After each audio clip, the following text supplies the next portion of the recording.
আমার প্রিয় ময়মনসিংহবাসী, এই যে এই দিকটাতে আপনাদের কষ্ট হচ্ছে না? আপনারা যদি চিৎকার চেঁচামেচি করেন,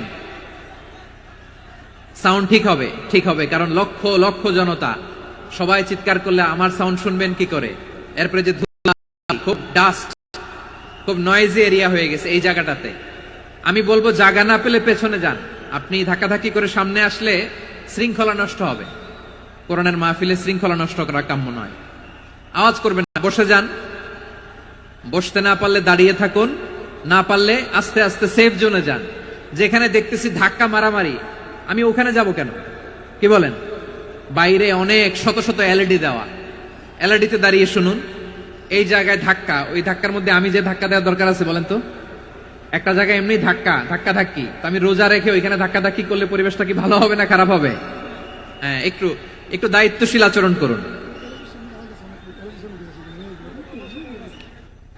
একটু দায়িত্বশীল আচরণ করুন। কেউ বললে আমি ঠান্ডা হবে এমন না, মেহেরবানি করে বসুন। পেছনের ভাইদেরকে দেখতে দিন, কথা শুনতে দিন, মেহেরবানি করে বসুন। মাশাআল্লাহ, এই তো মাশাআল্লাহ, ময়মনসিংহ অনেক কথা শুনে, মাশাআল্লাহ। হ্যাঁ, থামুন, বসুন। কেউ কিছু ছুঁড়ে মারবেন না, মেহেরবানি করে। খালি বোতল, খালি কাগজ ছুঁড়ে মারবেন না, মাশাআল্লাহ। তাহলে 10টা বৈশিষ্ট্যের প্রথম বৈশিষ্ট্য হচ্ছে আমরা আল্লাহর সামনে সারেন্ডার করব।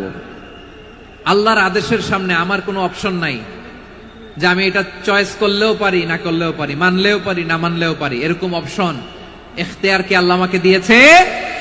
না। সারেন্ডার। আল্লাহ তুমি যা বলেছো, আমান্না আতা'না আমান্না আসলামনা, আল্লাহ মেনে নিলাম, শুনলাম, পালন করলাম। এটাই হচ্ছে মুসলিমের বৈশিষ্ট্য। আমার প্রিয় ময়মনসিংহের ভাইয়েরা, এই দুনিয়াতে সব নবীরা মুসলিম ছিলেন। সব নবীরা সাইয়েদনা ইব্রাহিম আলাইহিস সালামের মতো, ইউসুফ আলাইহিস সালামের মতো আল্লাহর আদেশের সামনে আত্মসমর্পণ করেছে।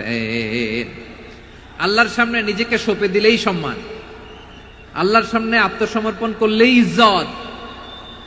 ইসলামকে রেখে দিয়ে অন্য কোথাও ইজ্জত খুঁজলে আমাদেরকে বেইজ্জতি করে ছাড়বেন কে? এজন্য ওমরে ফারুক রাদিয়াল্লাহু তাআলা আনহু বলতেন, নাহনু কওমুন আ'আজ্জানাল্লাহু বিল ইসলাম ফাইন বিতাগাইনাল ইজ্জাতা বিগাইরি